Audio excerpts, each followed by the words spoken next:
환대는 과한 사랑이라고 말합니다. 여러분들은 이 과한 사랑인 이 환대를 받아보신 적이 있으십니까? 요즘 사회생활을 할 때 호의는 돼지고기까지다라는 말이 있습니다. 돼지고기까지는 누구나 쉽게 이렇게 부담 없이 사줄 수 있습니다. 그러나 아무것도 안 했는데, 아무것도 하지 않았는데 소고기를 사주는 것, 그것이 이 시대의 환대가 깃든 사랑이라고 누군가 말을 하더군요. 맞습니까? 제가 새가족부에서 사역하면서 느낀 점이 있습니다. 새가족들이 처음에 저희 교회에 나오셔서 새가족 부원들이 환대해 드리세요. 아유, 대구제일교회 잘 나오셨습니다. 이렇게 뵈니 너무나 좋네요 라고 말을 하면서 환대해 드립니다. 그런데 처음에 나오셔서 새가족들은 다 오징어 꼬듯이 꼬시고요. 이게 뭐지? 이게 뭐지? 하는 표정으로 바라보십니다. 그러나 처음에는 경계했는데 한 주, 두 주, 또 6주가 지나고 저희 교회에 계속해서 환대를 받으면서 이제 등록을 하시게 되면 마음의 벽이 이렇게 무너지는 것을 제가 보게 됩니다. 그리고 표정들이 첫째 주하고는 또 둘째 주가 다르고 또 셋째 주가 다르고 또 6주째는 얼굴이 환해지는 것을 제가 보게 됩니다. 이것이 환대입니다. 또한 환대와 더불어서 희생이 있지 않습니까? 희생은 남에게 남는 것을 주는 것이 희생이 아니랍니다. 자기가 가장 중요한 것을 내어주는 것이 바로 희생이지요. 우리가 사랑한다고 말하면서 내 거를 다 챙기고 난 뒤에, 내 것은 다 마련하고 난 뒤에 그래도 남으면 이것을 내가 누구에게 줄까라고 생각합니다. 그런데 이것은 희생이 아니랍니다. 환대가 그 사람에게 넘치는 것을, 과한 사랑을 베푸는 것이라고 한다면 희생이란 내가 손해를 보는 거죠. 그리고 자기가 가진 것을 아낌없이 이렇게 대신 주는 것입니다. 그리고 또한 자기가 가질 수 있는데 소중한 것을 그 사람을 위해서 포기하는 것이 희생이라고 말하고 있습니다. 그렇다면 여러분들은 환대와 이 희생이라는 단어를 생각할 때 어떤 분이 가장 우리의 머릿속에 떠오르십니까? 우리들은 아마 우리 예수님을 떠올릴 것 같습니다. 우리 예수님이 주신 사랑은 어떤 사랑입니까? 아가페 사랑이지 않습니까? 무조건적인 사랑입니다. 또한 이 아가페는 구약의 이 헤세드에서 나온 말이죠. 묻지도 않고 따지지도 않고 자격도 없는데, 우리는 받을 만한 사람이 아닌데도 불구하고 그냥 주는 것, 무조건적인 사랑, 이 아가페의 사랑이 바로 환대입니다. 그것뿐만이 아니라 우리 주님께서는 목숨까지도 우리에게 주시기까지 희생하지 않았습니까? 예수님이 우리에게 환대와 희생을 우리에게 주시지 않았다고 한다면 우리가 하나님의 은혜로 예수님을 믿지 못했을 것입니다. 이것은 우리가 항상 잊지 마시길 바랍니다. 우리에게 찾아오셔서 환대와 희생을 주신 예수님의 사랑을 우리 마음속 깊이 새길 수 있기를 간절히 소망합니다. 이러한 예수님의 환대와 희생의 이야기를 오늘 본문 말씀을 통해서 저희가 함께 나누고, 이제 얼마 남지 않는 11월 달, 12월 달, 올 한 해도 예수님이 우리에게 보여주셨던 그 환대와 그 희생의 정신으로 우리에게 주어진 이 거친 광야의 길을 잘 걸어갈 수 있는 저와 여러분 될 수 있기를 간절히 소망합니다. 오늘 본문 말씀을 보면 어떤 사람이 이제 예루살렘에서 여리고로 이렇게 내려가다가 강도를 만났습니다. 예루살렘은 해발 760m이고요. 또한 여리고는 해저 250m입니다. 그러니까 예루살렘과 여리고는 한 1km 정도의 높낮이가 있습니다. 그리고 또한 걸어가면 예루살렘에서 또한 이 지역까지, 여리고까지는 36km 정도 걸린다고 합니다. 거기에는 400년 동안 이제 길이 꼬불꼬불하게 가파랐대요. 그리고 또한 옆에 보면 암석들이 그렇게 있었고요. 때문에 도적들이 이렇게 숨어 있다가 자주 출몰하는 땅이 이 예루살렘에서 여리고로 가는 길이라고 합니다. 근데 어떤 사람이 예루살렘에 올라갔다가 이제 여리고로 내려오는 그 길을 따라서 내려오고 있는데 36km의 길을 이렇게 내려오고 있는데, 그때 도적들이 숨어 있다가 이 사람을 반쯤 이렇게 때려서 반쯤 죽을 만큼 때려서 지금 강도짓을 하고 있다는 장면입니다. 그러니까 이 강도 만난 사람은요, 어떤 사람인지는 몰라요. 그냥 어떤 사람인데 이 사람은 강도를 만나서 지금 거의 사경을 헤매고 있는 모습을 우리가 볼 수 있죠. 사실 오늘 말씀을 잘 이해하시려면 율법주의와 또한 유대주의를 저희가 알아야 합니다. 율법은 하나님께서 우리들에게 주신 선물이지 않습니까? 구원받은 백성에게 이것을 지키라고 또한 이것을 하지 말라고 주신 그 선물이 바로 율법이란 말이죠. 이 율법을 지켜서 저희들이 구원받은 것이 아니라 구원받았기 때문에 이 율법을 지키는 것이죠. 율법을 열심히 지켜보면 우리가 한 가지 우리가 알 수 있는 사실이 있지 않습니까? 우리가 완벽하게 그 율법을 지킬 수 없다는 사실을 우리들이 알게 됩니다. 그리고 이 율법의 기능은 나의 죄를 깨닫게 하는 기능을 하는 역할을 한다는 것이죠. 그래서 우리들은 율법을 지키면 지킬수록 내가 죄인임을 깨닫게 됩니다. 그리고 이 율법을 지킬 수 없다는 것을 깨닫게 되죠. 그리고 날 대속하시는 분은 오직 예수 그리스도뿐이 없다는 것을 우리가 알게 되고 또한 인정하게 됩니다. 그래서 성경은 율법을 뭐라고 말하고 있냐? 몽학 선생이라고 말하고 있습니다. 몽학 선생은 초등교사라는 뜻이지 않습니까? 우리 집사님과 우리 권사님을 이렇게 손을 내미는 거예요. 그리고 내 손을 잡아라. 그리고 나의 손을 잡고 따라와라. 그러면 죄인임을 알게 될 거다. 그런데 나는 진단 기능만 있고 진짜로 치료해 주시고 구원해 주실 분은 바로 우리 예수님이라는 사실을 바로 알려주는 것이 바로 율법이라고 한다는 사실입니다. 그래서 율법은 우리들의 손을 잡고 초등교사가 되어서 예수님께로 우리를 전달해 준다는 것이죠. 여러분들께 한번 여쭤보겠습니다. 이 율법들을 우리가 지키면 우리가 좋은 겁니까? 아니면 하나님께서 좋으신 것입니까? 이 율법을 지키면 우리가 좋은 거지요. 우리가 복을 받는 거고 우리가 형통케 되는 것이지요. 살인하지 말라. 이 말을 다른 말로 하면 어떤 의미가 됩니까?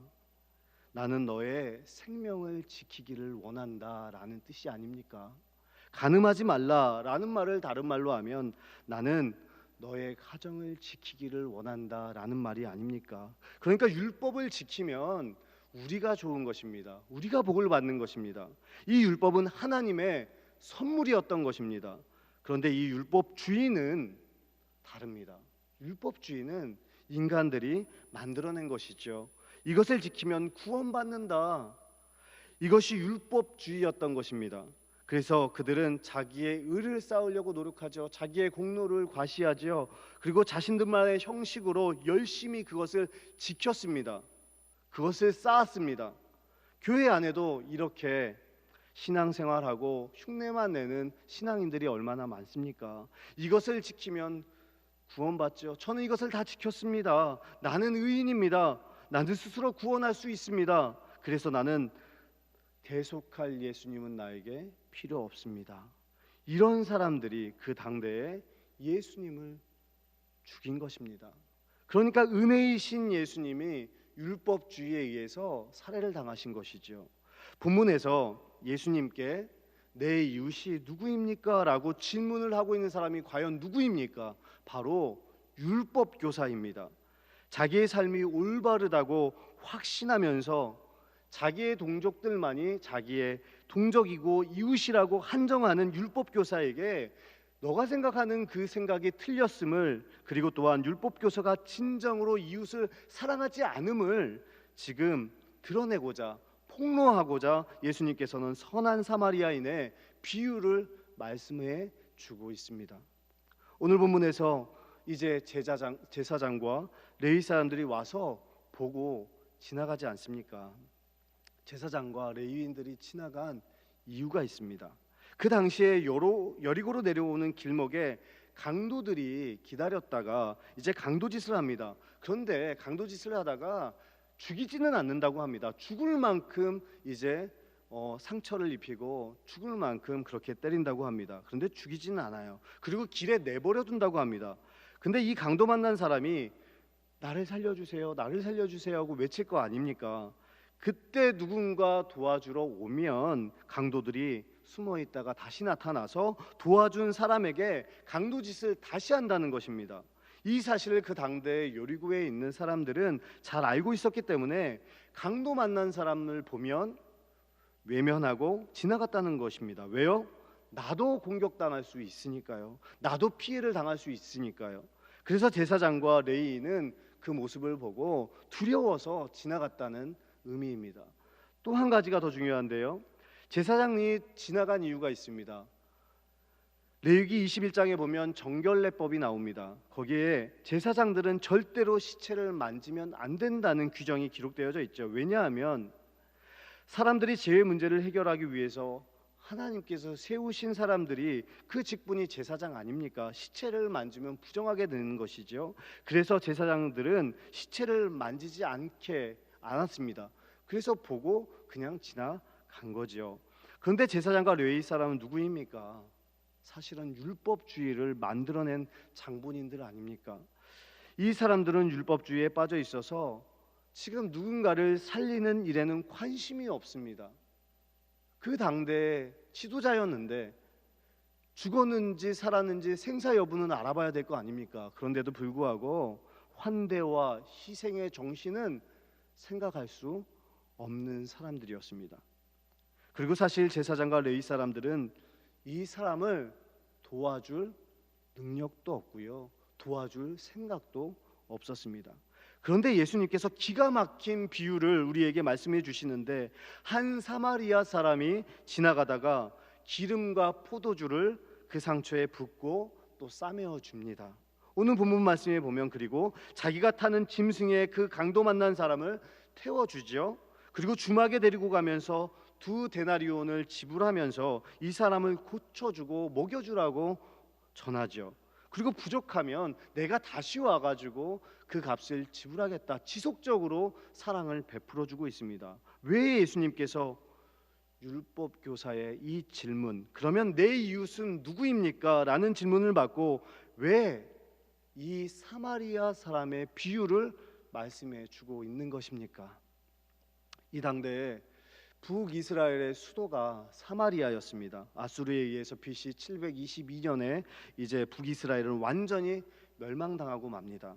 아수르가 북이스라엘을 이렇게 대하였던 자세는 혼혈 정책을 썼습니다. 완전히 나라를 망하게 하려고 혼혈 정책을 썼고요, 민족을 또한 민족성을 또 문화를 완전히 말살시키는 말살 정책을 썼습니다. 그래서 사마리아 사람들이 이제 혼혈 정책을 통해서 피가 섞이게 되는 것이죠. 이것을 보고 유대인들이 사마리아 사람들을 개와 돼지 취급을 했습니다. 오늘 본문에 나오는 이 사마리아 사람은 그 당대에, 그러니까 이방인들보다도 못한 존재, 종보다도 못한 존재였던 것입니다. 절대 손을 대어서도 안 되고 누군가를 구할 능력이 없는 사람들이 바로 사마리아 사람들이었습니다. 그런데 이 사마리아 사람이 강도 만난 사람에게 이제 손을 내밀게 됩니다. 그 강도 만나는 사람이 처음에는 주저하지 않았을까요? 왜요? 사마리아 사람이니까요. 개 돼지 취급을 받고 부정하다는 사람이 바로 사마리아 사람이었기 때문에 주저하지 않았을까요? 그런데 그 사마리아 사람의 손을, 도움을 받습니다. 왜 받았을까요? 자기가 살 수 있는 길은 그 사마리아 사람의 손을 잡는 것밖에 할 수 있는 것이 없었으니까요. 그래서 그의 손을 잡습니다. 사랑하는 성도 여러분, 그렇다면 과연 이 사마리아 사람은 과연 누구였을까요? 바로 우리 예수님이었던 것입니다. 나사렛에서 무슨 선한 것이 나겠느냐? 이 말은 예수는 누군가를 구할 능력도 없는 사람이다. 사회적으로 보면 예수님은 천민이었다는 뜻입니다. 그런데 강도 만나서 피 흘려 이렇게 죽게 된 이 사람을 위해서 예수님이 가서 손을 내미신 것이죠. 어떠한 조건도 없습니다.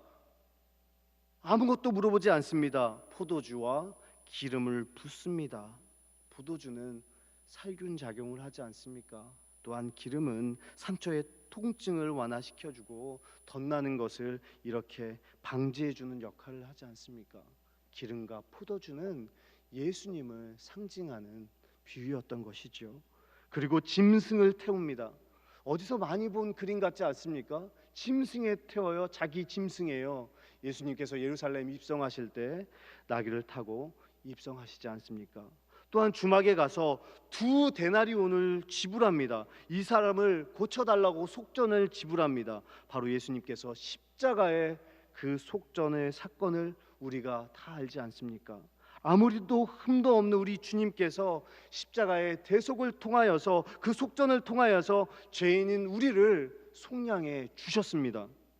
사랑하는 성도 여러분, 오늘 본문의 이야기는 강도를 만난 사람들에게 주시는 예수님의 말씀인 줄로 믿습니다. 우리 예수님께서 이 질문한 율법 교사에게 다시 물어봅니다. 이 강도를 만난 자의 이웃은 누구냐? 율법 교사가 뭐라고 대답하냐면 사마리아 사람입니다 라고 대답하지 않습니다.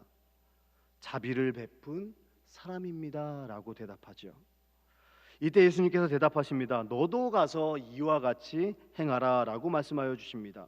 이 말은 강도 만난 사람들을 너도 가서 그 강도 만난 사람들을 도와주라는 말이 아니라 바로 율법 교사인 너는 바로 강도 만난 사람이다 라는 것을 말씀해 주고 있는 것이죠. 사랑하는 성도 여러분, 저와 여러분도 강도를 만난 사람들입니다. 가난에 저희들이 강도를 맞고 질병에 강도를 또 맞기도 하고 어떤 사람은 교회에 살려고 나왔는데 교회에 다니는 사람에게 또한 상처를 받고 강도를 만납니다. 어떤 사람은 가정에서 강도를 만납니다. 가정에서 다툼이 있으면 얼마나 괴롭습니까? 하루하루가 얼마나 전쟁 같습니까? 자녀와의 관계가 좋지 않아서 강도를 만나기도 하고요. 어떤 사람은 코로나의 질병 때문에 강도를 만나기도 합니다. 억울한 일을, 내가 감당할 수 없는 억울한 일을 당하기도 하고 또한 어려운 일을 우리가 당하기도 하고 답답한 일을 만나고 그래서 우리가 다 죽게 되었다는 것이죠. 그런데 우리를 도와줄 사람은 아무도 없다는 거예요. 그리고 도와줄 능력도 없다는 것입니다. 여러분 주위를 보십시오. 누가 있습니까? 누가 우리를 구해줄 사람이 누가 있습니까? 도와줄 사람이 누가 있습니까? 그리고 그 사람은 우리를 도와줄 능력이 있으십니까? 그런데 어느 날 강도 만난 저와 여러분들에게 예수님께서 오셔서 불쌍히 여겨주셨습니다. 그리고 한대와 희생을 베푸시면서 주님이 손을 우리에게 내미신 것입니다. 여기서 불쌍히 여겼다는 말은 헬라어로 스플랑크 니조마이라는 뜻이죠. 김은영 목사님께서 사경의 첫날에 저희의 집회 때 말씀해 주신 말이 이 스플랑크 니조마이입니다. 혈류병 여인이 치유 사건을 말씀하시면서 예수님의 심장을 만났다. 예수님께서 그 여인을 스플랑크 니조마이 불쌍히 여겨주셨다. 이 스플랑크 니조마이의 뜻은 폐부 깊숙한 곳에서 솟구쳐 오르는 뜨거운 마음으로 불쌍히 여겼다라는 의미라고 우리에게 알려주시지 않았습니까? 그리고 우리들의 말에 의하면 애간장을 녹이는 나는 말과 똑같은 말이다. 창자가 끊어지듯이 폐부 깊숙한 곳에서 뜨거운 마음으로 불쌍히 여기듯이 강도 만난 우리들을 우리 주님께서 그렇게 불쌍히 여겨주신다는 의미입니다. 우리 주님께서 이러한 스플랑크 니조마이의 마음으로 강도 만난 우리를 불쌍히 여겨주십니다. 어떠한 조건도 없습니다. 내 손을 잡아라. 내가 내민 십자가의 구원과 그 영생을 붙잡아라. 그리고 받으라. 그리하면 너희가 살 것이다. 오늘 본문은 예수님의 환대와 희생을 말해주고 있는 메시지였던 것입니다. 우리가 선한 사마리아 사람이 되어서 세상에 나가서 이 강도 만난 사람들을 이렇게 환대하고 희생해 주어야 한다라는 의미가 아닙니다. 우리는 그만한 능력도 없고요. 그러한 도움을 줄 만한 아무런 능력이 없기 때문입니다. 우리 주님이 강도 만난 우리를 환대하시고 희생해 주신다는 구원의 메시지였던 것이지요.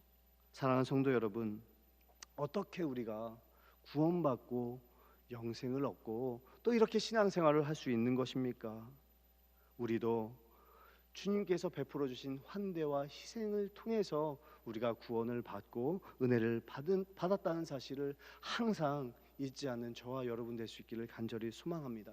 저는 오늘 말씀을 이렇게 준비하면서 많은 분들이 생각났습니다. 저희 대구제일교회, 저희 일교구 식구들, 또한 암으로 투병 중인 우리 집사님, 그리고 또한 2년, 3년 안에 이제 사망 확률이 90%가 넘는다고 합니다. 이런 질병 가운데 있어서 지금 입원해 계시는 우리 집사님, 사랑하는 가족을 갑자기 잃어버리고 슬퍼하는 우리 권사님, 가정이 아픈 과거를 말씀해 주시면서 저에게 기도의 제목을 말씀해 주시는 우리 권사님, 물질 때문에 마음고생하고 있는 우리 집사님, 근데 저에게 기도 요청을 하셨지만 저에게는 지혜가 없습니다.